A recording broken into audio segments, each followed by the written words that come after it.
నమస్తే రైతు సోదరులకు శుభోదయం నేలతల్లి కార్యక్రమానికి స్వాగతం. ఎర్రని రంగు ఆకుపచ్చని తొడిమతో హృదయాకారంలో ఉండే స్ట్రాబెర్రీ అంటే అందరికీ నోరూరుతుంది. ఒకప్పుడు విదేశాల్లో మాత్రమే పండే ఈ స్ట్రాబెర్రీ ఇప్పుడు విశాఖ ఏజెన్సీలోనూ విస్తరిస్తోంది. వీటి సాగును చేపట్టిన మన్యం రైతులు మంచి దిగుబడిని సాధిస్తూ సిరుల పంటను పండిస్తున్నారు. ఆధునిక వ్యవసాయ పద్ధతులను అవలంబిస్తూ విశాఖ ఏజెన్సీ చింతపల్లిలో కొంతమంది స్ట్రాబెర్రీని ప్రయోగాత్మకంగా పండిస్తూ మంచి ఫలితాలు సాధిస్తున్నారు. ఆ వివరాలు మీకోసం.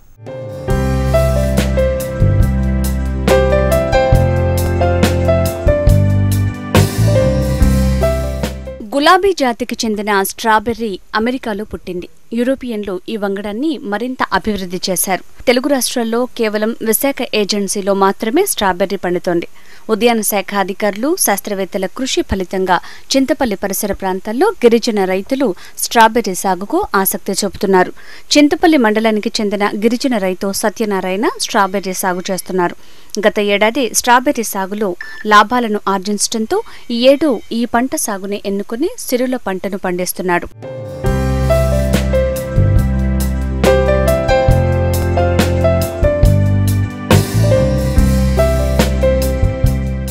విశాఖ ఏజెన్సీ చల్లని వాతావరణం, మంచినీటి వసతులతో కొత్త పంటలకు వేదికవుతోంది. ముఖ్యంగా శీతాకాలంలో అత్యల్ప డిగ్రీల ఉష్ణోగ్రతలు నమోదయ్యే చింతపల్లి, లంబసింగిలో స్ట్రాబెర్రీ పంటకు అనుకూలంగా ఉంది. దీంతో స్ట్రాబెర్రీ సాగుపై ఆసక్తి చూపించాడు రైతు సత్యనారాయణ.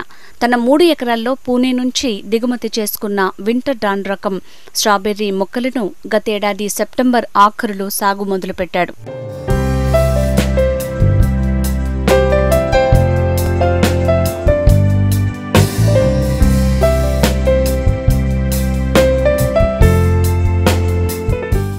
ఉద్యాన వ్యవసాయ శాస్త్రవేత్తలు, అధికారుల సహకారంతో శాస్త్రీయ పద్ధతులను పాటిస్తూ స్ట్రాబెర్రీ సాగు చేస్తున్నాడు ఈ రైతు. స్ట్రాబెర్రీ మొక్కలను అడుగు ఎత్తు కలిగిన బెడ్స్ ఏర్పాటు చేసి మొక్కల మధ్య అడుగు దూరం పాటిస్తూ నాట్లు వేసుకున్నారు. స్ట్రాబెర్రీలు నేలకు తగిలి పాడైపోకుండా ఉండేందుకు మల్చింగ్ షీట్ వేసుకున్నారు. పంటకు పూర్తి స్థాయిలో డ్రిప్ ఇరిగేషన్ ఏర్పాటు చేసుకున్నారు. నా పేరు సత్యనారాయణ. నేను ఇలా అగ్రికల్చర్ బిఎస్సీ చదువుకున్నాను.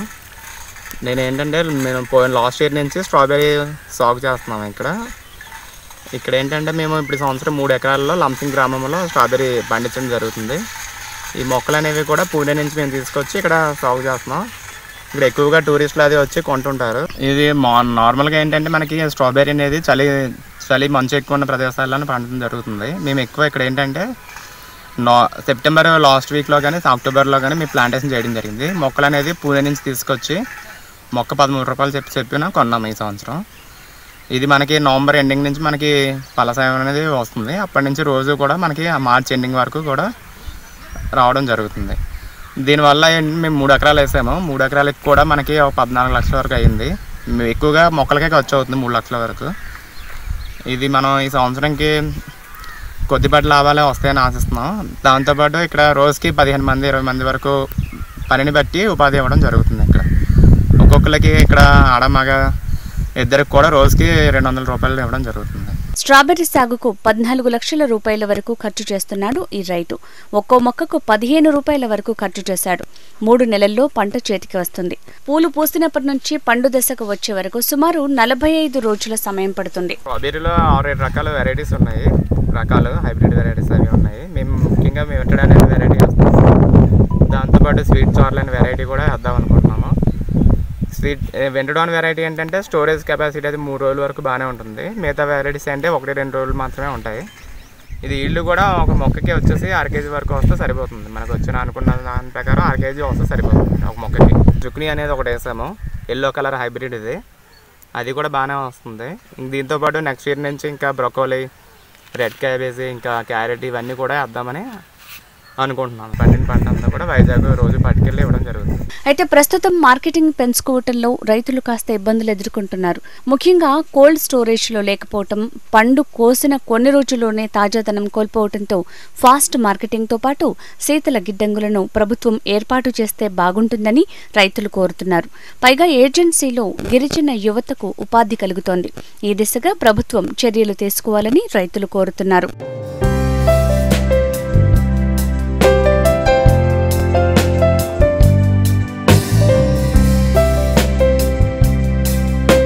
మీరిప్పుడు చూడబోయే రైతు పేరు నాగరాజు. కాదు, ఆకుకూరల నాగరాజు. తన ఇంటి పేరునే ఆకుకూరలుగా మార్చుకున్న నాగరాజు గత 30 ఏళ్లుగా ఆకుకూరలను సాగు చేస్తున్నాడు. ఏడాది పొడవునా ఆరోగ్యకరమైన ఆకుకూరలను పండిస్తూ తాను లాభాలు సాధించడం మాత్రమే కాదు, తనతో పాటు తోటివారికి ఉపాధిని కల్పిస్తున్నాడు. ఆకుకూరల సాగులో రాణిస్తున్న రైతు నాగరాజు విజయగాథను తెలుసుకుందాం పదండి.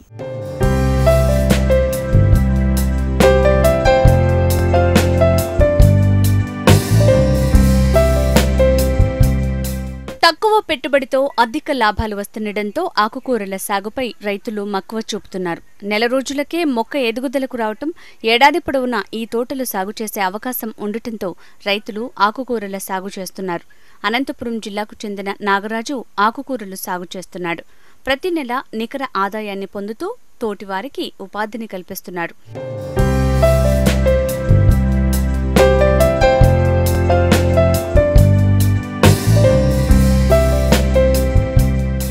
అనంతపురం జిల్లా ఉరవకొండ ప్రాంతానికి చెందిన రైతు నాగరాజు. ఈ రైతుకు 6 ఎకరాల పొలం ఉంది. నాగరాజుది వ్యవసాయ కుటుంబం. 30 సంవత్సరాలుగా వ్యవసాయం చేస్తున్నాడు. అందులో భాగంగా ఏడాది పొడవునా డిమాండున్న ఆదాయాన్నిచ్చే ఆకుకూరల్ని పండిస్తున్నారు. స్వతహాగా తాను 4 రాళ్లని సంపాదించడంతో పాటు తోటివారికి ఉపాధిని కల్పిస్తున్నాడు. ఇప్పుడు దాదాపు ఇది 6 ఎకరాలు ఖచ్చితంగా ఇప్పుడు 30 సంవత్సరాల నుండి ఇదే పనే చేస్తున్నాము. దాని నుండి మనకు నా తోటి ఉండే వాళ్ళకి కానీ పని పెడుతూ మేము అంత ఇంతో లబ్ధి పొందుతూ ఇప్పుడు కనిష్టం అంటే 3 నెలలకు ఒక 60,000 పెట్టుబడి వస్తుంది. మాకు నెలకు 60,000 వస్తూ దాంతో 180 అవుతుంది. 180లో మాకు 3 నెలలకు పెట్టుబడి 60,000 తీసేసి నాతో పనిచేసే వాళ్ళకి 60,000 తీసేసి నాకు ఒక 60,000 వస్తుంది. ఈ ఆకుకూరలు ఊరు దగ్గరలో ఉన్నాయి కాబట్టి బీదోళ్ళకి అందరికీ అందుబాటులో ఉన్నాయి.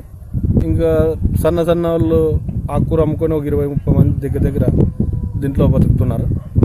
ఈ ఆకుకూర మంచినీళ్ళతో బోరు వేసి బావి ఉంది, బోరు ఉంది, బాగా మంచినీళ్ళతోనే ఆకుకూర పండిస్తున్నాం కాబట్టి మాకే ఆరోగ్యంగా ఇట్లా పోయేకి అన్ని రకాల బాగుంది. ఇంతవరకు మాకు ఈ ఆకుకూరలోనే బతుకుతున్నాం, చేస్తున్నాం, బాగుంది ఆకుకూర. ఊరు దగ్గరలో ఉన్నాయి కాబట్టి ఈ సగాలలో అందరూ మొత్తం ఒక 20-30 మంది కానీ వీటికి ఆకుకూరలకు వస్తారు. వీళ్ళ నుండి మాకు లాభం వస్తుంది, వీళ్ళకి ఉపాధి కలిగించినట్లుంటుంది. కాకపోతే అదే విధంగా ఇట్లా ఆకుకూరలు అమ్ముతున్న దానికి నాకు ఆకుకూర ఎవరన్నా చూసినా ఆకుకూర నాగరాజు అంటేనే గుర్తింపు. పేరంటే నాగరాజు అంటే ఎవరు గుర్తింపు కాదు, ఆకుకూర నాగరాజు అంటేనే గుర్తింపు. అయినా కానీ నేను ఆకుకూరలను ఇడిచిపెట్టాలనుకోలేదు. ఆకుకూరలు బీదోళ్ళ కోసము మనకి లాభం వచ్చేది చిన్న పెట్టుబడిలో కానీ మంచి లాభం వస్తుంది కాబట్టి ఆకుకూరలు అంటే వదులుకోలేము. ఆకుకూరలు ఖచ్చితంగా అంటే మా వృత్తి, మా ఇంటి దైవం మాదిరిగా మేము భావిస్తున్నాం ఈ ఆకుకూర విషయంలో. 6 ఎకరాల పొలాన్ని 3 భాగాలుగా విభజించుకున్నాడు. 2 ఎకరాల్లో మార్చి ఆకుకూరల్ని సాగు చేస్తున్నాడు. అలా ఎప్పటికీ సంవత్సరం పొడవునా ఆకుకూరల్ని పండిస్తున్నాడు. ఇప్పటికే 3 కోతలు పూర్తయ్యాయి. 4వ కోతలో పంటను విక్రయించకుండా విత్తనాల్ని తయారు చేసుకుని వాటినే తిరిగి పంటకు కావాల్సిన విత్తనంగా వినియోగిస్తాను అంటున్నాడు ఈ రైతు. తద్వారా పెట్టుబడి ఖర్చులను తగ్గించుకుంటున్నాడు. తోటాకు, పలకలాకు, రాజాకు, సిర్రాకు, ఇట్లా గోంగూర మామూలుగా ఇంకా అవన్నీ. గోంగూర అంటే ఒక్కో టైంలో ఉండదు. కాకపోతే ఈ 4 రకాలు తోటాకు, పలకలాకు, సిర్రాకు, రాజాకు అంటే కంటిన్యూషన్ ఉంటుంది. దాంతోపాటు పశువులకు కానీ మేత పెట్టుకుంటాము. ఇక్కడ పచ్చిగడ్డి పెట్టుకొని ఆ పశువులు ఆవులు ఉన్నాయి, ఆవులకు కానీ ఇక్కడే మాకు అందుబాటులో గడ్డి పెట్టుకొని దాంట్లోకి మేపు వ్యవసాయంగా చూసుకుంటాం. ఈ ఆకుకూర డైలీ ఉండాలంటే ఇది 6 ఎకరాలు ఉంది. 6 ఎకరాలు అంటే ఇప్పుడు 2 ఎకరాలు వేస్తాము. మళ్ళీ దానికి పేడేరు వేసుకొని మళ్ళీ దాన్ని దున్ని పెట్టుకొని మళ్ళీ దాన్ని ఆరబెట్టేసుకొని 2 ఎకరాలు మళ్ళీ స్టార్ట్ చేస్తాము. మొత్తం 3 దపాలకి అయ్యేటట్ల భూమి పొదునుగా పెట్టుకుంటాము. 6 ఎకరాలు ఉంది కాబట్టి 2 ఎకరాలు ఒక్కొక్క పాటి 2 ఎకరాలు కంటిన్యూషన్ ఉంటుంది. అది రొంత మెత్తగయ్యేతలకి ఇంకొక 2 ఎకరాలు వేసుకుంటాము. అది రొంత ఒక స్టేజ్కి వచ్చేతలకే దాన్ని దున్నుకొని యూతులు మళ్ళీ వేసుకుంటాము. 6 ఎకరాల్లో 2 ఎకరాలు ఖచ్చితంగా ఆకుకూర ఎప్పుడూ ఉంటుంది. ఇంకా దాన్ని దున్నుకొని ఎరువు, పేడెరువు అవి వేసుకొని కంటిన్యూషన్గా ఉండేటట్లు చేసుకుంటుంటాం. బోరుబావి ఆధారంగా ఆకుకూరల సాగు చేస్తున్నాడు ఈ రైతు. 3 రోజులకు ఒకసారి నీటి తడులను అందిస్తున్నాడు. ఆకుకూరల్లో ఎన్నో పోషక విలువలున్నాయి. వాటిపై రసాయనాలు చల్లి వ్యాపారం చేసుకోవాలనుకోలేదు ఈ రైతు. గోవ్యర్థాలను వర్మీ కంపోస్ట్ ని ఎరువులుగా పంటకు అందిస్తున్నాడు. ఆకుకూరలు కోసిన దాంట్లోనే అవి ఒక 3 కోతలు అయిపోయిన తర్వాత మళ్ళీ కంకి వస్తుంది. అవే విత్తనాలు మేము మళ్ళీ పక్కన వేసుకుంటాం. ఇవే దీంట్లోవే పండించుకునే దాంట్లోవే బయట కొనే పని కానీ లేదు. విత్తనాలు కానీ దీంట్లోనే తయారైతాయి. 3 కోతలు అయిపోతేనే 4వ కోతకి ఇది కంకి వస్తుంది. దాన్ని ఒక 2 నెలల తర్వాత మళ్ళీ అంతా తీసేసి దాన్ని కొట్టుకొని విత్తనాలు చేసేసి మేము పక్కన దాంట్లో వేసుకునేకి మా దాంట్లోనే విత్తనాలు ఖచ్చితంగా ఏరేతో కొనుక్కోకుండా మేము తయారు చేసుకుంటాం. నాణ్యమైన ఆరోగ్యకరమైన దిగుబడిని సాధిస్తున్నాడు. 3 నెలల పంటకు గాను 60,000 పెట్టుబడి పెడుతున్నాడు. నెలకు అన్ని ఖర్చులు పోను 60,000 రూపాయలు నికర ఆదాయంగా పొందుతున్నాడు. ఆకుకూరల సాగు వల్ల తక్కువ పెట్టుబడితో ఎక్కువ ఆదాయం వస్తుందని రైతు ఆనందం వ్యక్తం చేస్తున్నాడు. వాణిజ్య పంటలను సాగు చేసి అనుకున్న దిగుబడి రాక ఆదాయం దక్కక చాలా మంది రైతులు సాగులో కష్టనష్టాలను ఎదుర్కొంటున్నారు. వారిలా కాకుండా ఉన్న పొలంలో తనకు అనుకూలంగా ఆకుకూరల్ని సాగు చేసుకుంటూ తక్కువ పెట్టుబడితో ఏడాది పొడవునా నికర ఆదాయం పొందుతున్న రైతు నాగరాజు అందరికీ ఆదర్శంగా నిలుస్తున్నాడు. తోటి రైతులను ఆలోచింపజేస్తున్నాడు.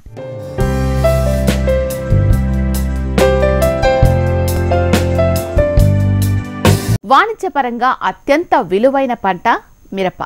వ్యవసాయంలో మారుతున్న అంతర్జాతీయ ప్రమాణాలు, వాణిజ్య అవకాశాలు, తక్కువ ఖర్చుతో ఎక్కువ ఉత్పత్తే కాక నాణ్యతను కూడా అధిక ప్రాధాన్యత సంతరించుకుంది. మరి ఈ పంటను సాగు చేసిన రైతులు సరైన యాజమాన్య పద్ధతులు పాటిస్తే ఆశించిన దిగుబడులు పొందొచ్చు. తద్వారా రైతులు ఆర్థికంగా నిలదొక్కుకోవచ్చు. పంట సాగులోనే కాదు, కోతలోనూ సరైన పద్ధతులు అవలంబించాలి. దీనివల్ల నాణ్యమైన దిగుబడులు పొందొచ్చు. మిరపను కోత దశ నుంచి నిల్వ చేసే వరకు పాటించాల్సిన విధానాల గురించి ఇప్పుడు తెలుసుకుందాం.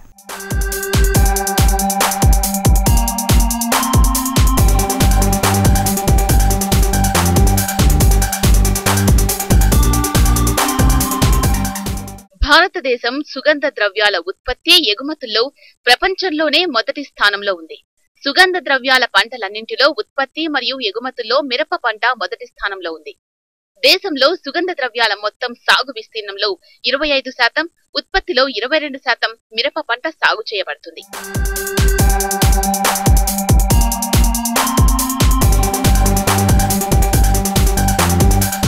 మిరపలో లాభాలు పొందడానికి సాగు సమయంలో అవలంబించే యాజమాన్య పద్ధతులతో పాటు పంట కోత అనంతరం తీసుకోవాల్సిన జాగ్రత్తలు కూడా చాలా ముఖ్యమైనవి. మనం తీసుకునే జాగ్రత్తలతోటే మన పంట యొక్క నాణ్యత నిర్ధారింపబడుతుంది. పంట కోత అనంతరం తగిన జాగ్రత్తలు తీసుకోకపోతే కాయ బరువు, నాణ్యత తగ్గి వాటిలో ఉన్న రంగు, గాఢత మరియు ఆఫ్లోటాక్సిన్ శాతంలో తేడా వచ్చి మార్కెట్లో మిరప పంట యొక్క ధర తగ్గే అవకాశాలున్నాయి.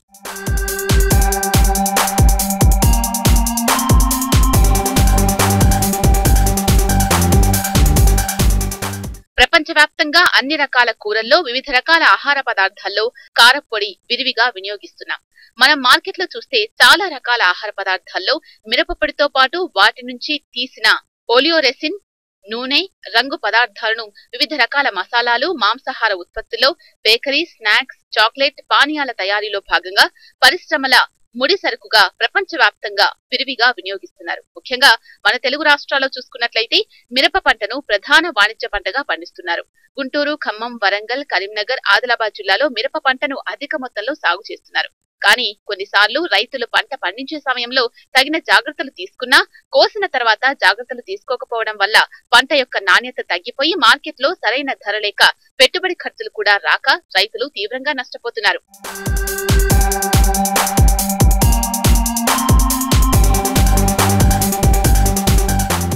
మిరపకాయల యొక్క రంగు మరియు గాఢత ప్రమాణాలను ఆధారంగా చేసుకుని మిరప పంట జాతీయ, అంతర్జాతీయ మార్కెట్లలో ధరను నిర్ణయిస్తారు. మంచి రంగు, గాఢత మన పంటలో నిల్వ చేయడానికి పంట కోసే సమయంలో, పంట కోసిన తర్వాత జాగ్రత్తలు పాటించాలి. పూర్తిగా పక్వానికి వచ్చిన మిరపకాయలను మాత్రమే కోసి ఎండబెట్టాలి. కోతకు కనీసం 20 రోజుల ముందు ఎలాంటి పురుగు మందులు పిచికారీ చేయకూడదు. మిరప పండ్లను కోసేటప్పుడు నాణ్యత ప్రకారం గ్రేడింగ్ చేయాలి. మంచి రంగు కాయలు ఒక బుట్టలో, తాలుకాయలు వేరొక బుట్టలో వేయాలి. కోసిన మిరపకాయలను శుభ్రమైన బుట్టలో గాని, సంచులలో గాని నింపి కల్లానికి తీసుకెళ్లాలి. కల్లంలో పోసిన వెంటనే ఆరబెట్టకూడదు. కనీసం 1 లేదా 2 రోజులు నీడలో రాశిగా పోయాలి. తద్వారా కాయకు మంచి రంగు వస్తుంది. నాణ్యతా ప్రమాణాలలో రంగు అనేటటువంటిది అతి ముఖ్యమైనటువంటి ప్రామాణికాంశం. కల్లంలో ఆరబోసిన కాయలు తొక్కకుండా దారులను ఏర్పాటు చేసుకోవాలి. కాయలను సిమెంట్ కల్లం, ఇసుక కల్లం లేదా టార్పాలిన్ షీట్లపై మాత్రమే ఆరబెట్టాలి.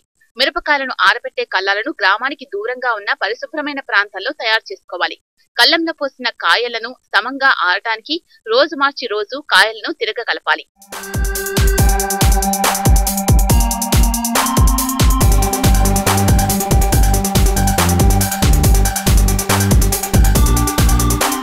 కల్లంలో ఆరపెట్టిన మిరప పంటలను 3 దఫాలుగా తప్పక గ్రేడింగ్ చేయాలి.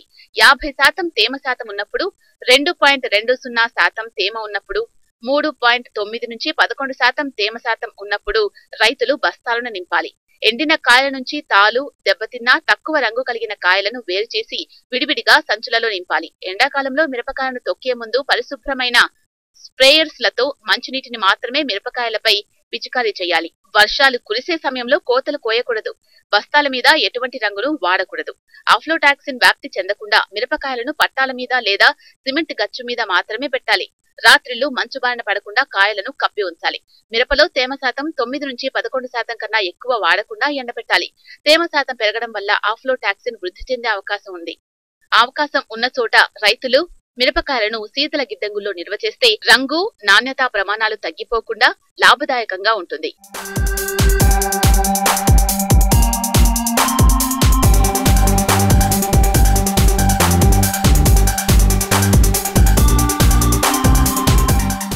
ప్రపంచవ్యాప్తంగా చాలా ఆహార పదార్థాల్లో తేమ అధికంగా ఉండడం వల్ల శిలీంధ్రాలు వృద్ధి చెంది వ్యాప్తి చెందే అవకాశం ఉంది. దీనివల్ల ప్రమాదకరమైన టాక్సిన్లు ఉత్పత్తి చేసి ఆహారాన్ని విషతుల్యంగా మార్చుతున్నాయి. ముఖ్యంగా మిరప పంటలో ఆఫ్లోటాక్సిన్ అనే విష పదార్థం మిరపలో తేమ ఎక్కువగా ఉన్నప్పుడు వృద్ధి చెంది మిరపకాయ మొత్తం వ్యాప్తి చెందే అవకాశం ఉంది. ఆఫ్లోటాక్సిన్ పరిమాణం ఎక్కువగా ఉన్నట్లయితే వాటికి మార్కెట్లో గిరాకీ ఉండదు. కాబట్టి రైతు సోదరులు పంట కోసిన తర్వాత మిరపకాయలు ఎండబెట్టిన తర్వాత తేమ శాతం 9 నుంచి 11% లోపు ఉండే విధంగా చూసుకోవాలి. అసలు ఈ ఆఫ్లోటాక్సిన్ సోకడానికి గల కారణాలేంటో, తీసుకోవాల్సిన జాగ్రత్తలేంటో ఇప్పుడు చూద్దాం.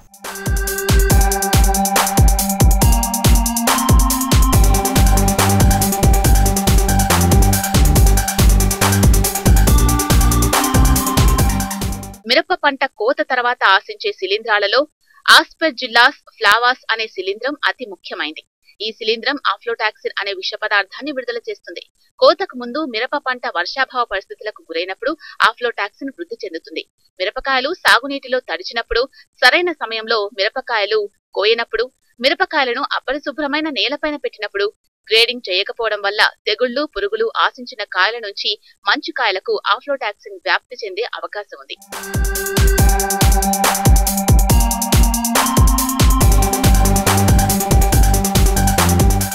కోతకొచ్చిన కాయలు కళ్ళాల్లో ఆరుతున్న సమయంలో, కాయలు అకాల వర్షాలకు గురైనప్పుడు, సాధారణ ఉష్ణోగ్రతలు తక్కువగా ఉన్నప్పుడు మిరపకాయలు ఎండటానికి ఎక్కువ కాలం పడుతుంది. కాబట్టి కాయల్లో తేమ శాతం తొందరగా తగ్గదు. ఈ పరిస్థితుల్లోనూ భూజస్సు హాని చేసే స్థాయి పెరిగి పంటకు ధర లేకుండా చేస్తుంది. నిల్వ చేసే సమయంలో కూడా మిరపకాయలు, వాటి సంబంధిత ఉత్పత్తుల తేమ శాతం 11% ఎక్కువగా ఉన్నట్లయితే ఇది మరింత వ్యాప్తి చెందే అవకాశం ఉంది.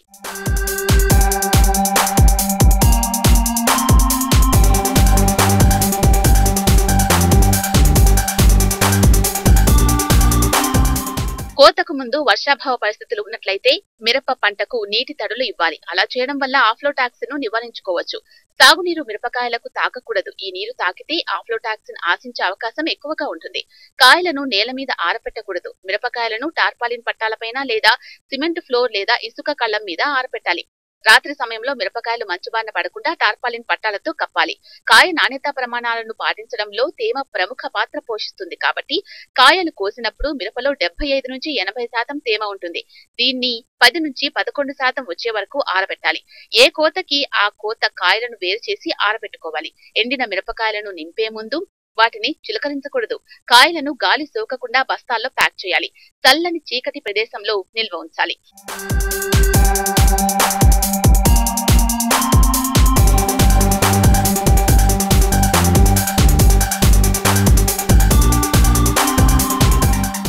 సాగుదారులు మిరప సాగులోనే కాదు, పంట కోతలోనూ తగిన జాగ్రత్తలు పాటించినప్పుడే మార్కెట్లో అనుకున్న ధరను సాధించగలుగుతారు. అందుకని ప్రతి దశలో రైతులు తప్పక మెళకువలను పాటించాల్సిన అవసరం ఎంతైనా ఉంది.